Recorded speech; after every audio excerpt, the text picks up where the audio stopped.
Hi అండి, అందరికీ నమస్తే. Welcome to Babita cooking channel. ఈరోజు వీడియోలో వచ్చేసి గోధుమ పిండి అలాగే అనపగింజలతో అప్పటికప్పుడు గుంత పొంగనాల్ని ఎలా తయారు చేసుకోవాలో చూపించబోతున్నానండి. చాలా అంటే చాలా రుచిగా ఉంటాయి. అంతేకాదు చాలా హెల్తీ కూడా. అప్పటికప్పుడు తయారు చేసుకోవచ్చు. అప్పటికప్పుడు ఇన్స్టాంట్గా బ్రేక్ఫాస్ట్కి అలాగే లంచ్కి డిన్నర్కైనా సరే చాలా అంటే చాలా రుచిగా ఉంటాయండి. అప్పటికప్పుడు తయారు చేసేసుకోవచ్చు.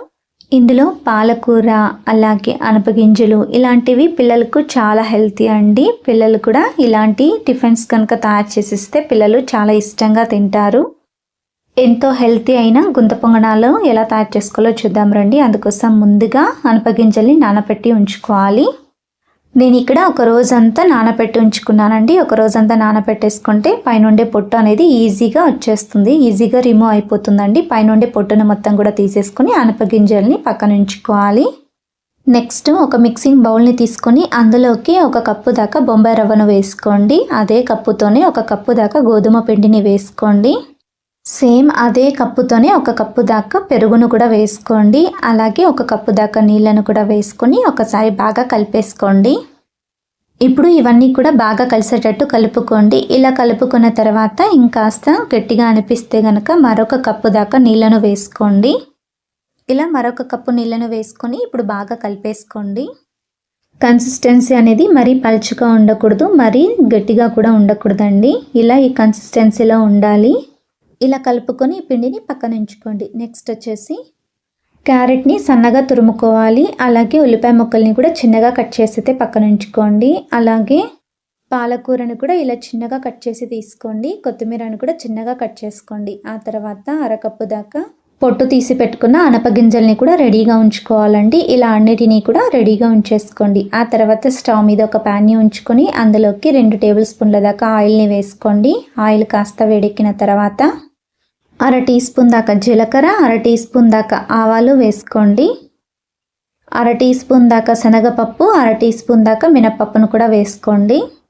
ఒక ఎండుమిర్చిని చిన్నగా ముక్కలుగా కట్ చేసి వేసుకోండి. అలాగే కొద్దిగా కరివేపాకును కూడా వేసుకొని ఫ్రై చేసుకోండి. ఈ పోపు మొత్తం కూడా కాస్త ఫ్రై అయ్యేంత వరకు ఫ్రై చేసుకోండి. పోపు కాస్త ఫ్రై అయిన తర్వాత ఇందులోకి పొట్టు తీసి పెట్టుకున్న అనపగింజల్ని అరకప్పు దాకా వేసుకోండి. అనపగింజల్ని 1 నిమిషం పాటు వేయించుకోవాలి. వీటిని మరి ఎక్కువగా వేయించుకోవాల్సిన అవసరం లేదండి. ఒక రోజు పాటు నానబెట్టుకున్నాం కాబట్టి తొందరగానే ఉడికిపోతాయండి ఇవి.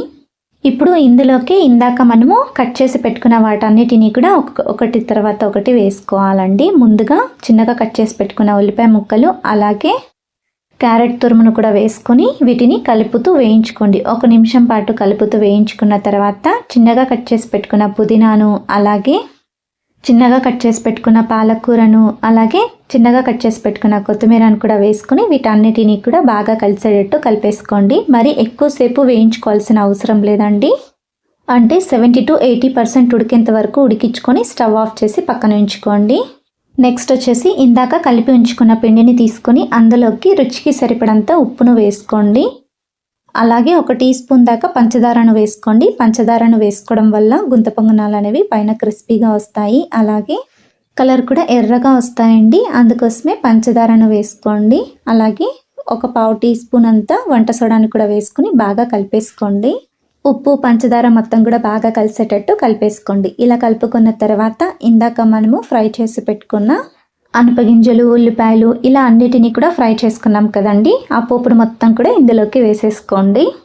పిండిలోకి వేసేటప్పుడు కూడా ఈ మిశ్రమం అనేది పూర్తిగా చల్లారిన తర్వాత వేసుకోవాలండి. అప్పుడే మనకు గుంత పొంగనాలు అనేవి బాగా వస్తాయండి. వేడిగా ఉన్నప్పుడు వేసిస్తే కనుక ఇప్పుడే మనం ఇందులోకి పెరుగు వేసుకున్నాం కదా, మొత్తం కూడా విరిగిపోతుందండి. అందుకోసమే పూర్తిగా చల్లారిన తర్వాత వేసుకొని అవి మొత్తం కూడా పిండిలో కలిసేటట్టు బాగా కలిపేసుకోండి.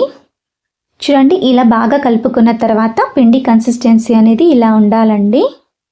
గుంత పొంగనాలు కన్సిస్టెన్సీ అనేది ఇలా ఉండాలండి. మరి పలుచుగా ఉండకూడదు. ఇలా కలుపుకునే మిశ్రమాన్ని పక్కన ఉంచుకోండి. నెక్స్ట్ ఇప్పుడు గుంత పొంగనాల్ని వేసుకోవడం కోసము స్టవ్ మీద గుంత పెనాల్ని పెట్టేసుకొని మంటను లో ఫ్లేమ్లోనే పెట్టుకొని ముందుగా ఆయిల్ని అప్లై చేసుకోవాలి. ఇలా పూర్తిగా ఆయిల్ని అప్లై చేసుకోవాలండి. మనము మొదటి వాయి వేసుకునేటప్పుడు ఆయిల్ అనేది కాస్త ఎక్కువగానే వేసుకోవాలండి. ఎందుకంటే ముందుగా మనము యూస్ చేసిండాం కాబట్టి అవి కాస్త తిప్పుకోవడానికి అతుక్కున్నట్టుగా ఉంటాయండి. అందుకోసమే కొద్దిగా ఫస్ట్ వాయికి మాత్రము ఆయిల్ని ఎక్కువగా వేసుకోవాలి. అప్పుడే మనకు ఈజీగా టర్న్ చేసుకోవచ్చండి. అంతేకాదు మంటను కూడా లో టు మీడియం ఫ్లేమ్లోనే ఉంచుకొని ఇందాక మనము తయారు చేసి పెట్టుకున్న గుంత పొంగనాల మిశ్రమాన్ని కొద్దిగా వేసుకోండి.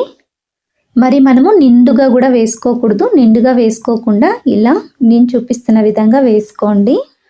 ఇలా అన్నిటినీ వేసుకున్న తర్వాత మరొకసారి పైనుండి కొద్దిగా ఆయిల్ని వేసుకోండి. మొదటి వాయిని గుంత పొంగనాలు వేసుకుంటున్నాం కాబట్టి కంపల్సరీగా ఆయిల్ అనేది వేసుకోవాలండి. మరి నెక్స్ట్ వాయికి మీరు ఆయిల్ అనేది వేసుకోవాల్సిన అవసరం లేదు. ఫస్ట్ వాయి కాబట్టి అవి త్వరగా లేవడం కోసం మాత్రమే ఆయిల్ని వేసుకోవాలి. మంటను లో టు మీడియం ఫ్లేమ్లో ఉంచుకొని మూత పెట్టేసుకొని ఉడికించండి. ఇలా ఒక 2 నిమిషాల పాటు ఫ్రై చేసుకున్న తర్వాత ఇప్పుడు నిదానంగా మరొక వైపుకి టర్న్ చేసుకోండి. చూడండి ఎంత ఈజీగా వచ్చేస్తున్నాయి కదా, అస్సలకు ప్యాన్కి అతుక్కోకుండా వస్తున్నాయి కదండి. చూడండి ఇలానే మిగతా వాటిని కూడా సేమ్ ప్రాసెస్లోనే తయారు చేసుకోవాలి. ముందుగా ఆయిల్ని కాస్త ఎక్కువగానే అప్లై చేసుకుని తర్వాత 2 నిమిషాల పాటు మూత పెట్టి లో టు మీడియం ఫ్లేమ్లో ఉడికించుకుంటే ఇలా ఈజీగా టర్న్ అయిపోతాయండి. అస్సలు ప్యాన్కి అతుక్కోకుండా వస్తాయి గుంత పొంగనాలు అనేవి. ఇలా అన్నిటినీ కూడా మరొక వైపుకి టర్న్ చేసుకున్న తర్వాత మూత పెట్టకుండానే 2 నిమిషాల పాటు మీడియం ఫ్లేమ్లో ఉడికించండి. మూత పెట్టేస్తే కనుక సాఫ్ట్గా వచ్చేస్తాయండి, మెత్తగా వస్తాయి. పైన లేయర్ అనేది క్రిస్పీగా ఉండదండి. అందుకోసమే ఎప్పుడైనా సరే మొదటిగా మూత పెట్టి ఉడికించుకోవాలి. మరి మనము గుంత పొంగనాల్ని మరొక వైపుకి టర్న్ చేసుకున్న తర్వాత మూత పెట్టకుండానే మనము క్రిస్పీగా అయ్యేంత వరకు 2 నిమిషాల పాటు లో టు మీడియం ఫ్లేమ్లో ఉడికించుకోవాలండి. అలా అయితే పైన లేయర్ అనేది క్రిస్పీగా వస్తాయి. ఇలా 2 వైపులా కూడా బాగా క్రిస్పీగా అయ్యేంత వరకు వేయించుకొని పక్కకు తీసుకోండి. సేమ్ ప్రాసెస్లోనే మిగతా గుంత పొంగనాల పిండిని కూడా ఇలానే సేమ్ ప్రాసెస్లో తయారు చేసుకోండి. ఇలా రెండో వాయికి లైట్గా ఆయిల్ని అప్లై చేసుకొని గుంత పొంగనాలని వేసుకోండి. వాటిని కూడా ఈజీగా మరొక వైపుకి టర్న్ చేసేసుకోవచ్చు. ఎక్కడ కూడా అతుక్కోకుండా వస్తాయండి. ఇలా 2 వైపులా కూడా బాగా వేగిన తర్వాత పక్కకు తీసేసుకోండి. అంతే, ఎంతో రుచికరమైన ఎంతో హెల్తీ అయిన ఇన్స్టెంట్ గుంత పొంగనాలు రెడీ అండి. తప్పకుండా మీరు కూడా ఇంట్లో ట్రై చేయండి. మీకు ఎలా వచ్చిందో మీ ఫీడ్బ్యాక్ని కింద కామెంట్ సెక్షన్లో కామెంట్ చేయండి. అలాగే లైక్ చేయండి, షేర్ చేయండి, సబ్స్క్రైబ్ చేయండి. ఇలాంటి మరెన్నో ఈజీ అండ్ హెల్తీ రెసిపీస్ కోసం నా ఛానల్ని తప్పకుండా సబ్స్క్రైబ్ చేసుకోండి. Thank you for watching video.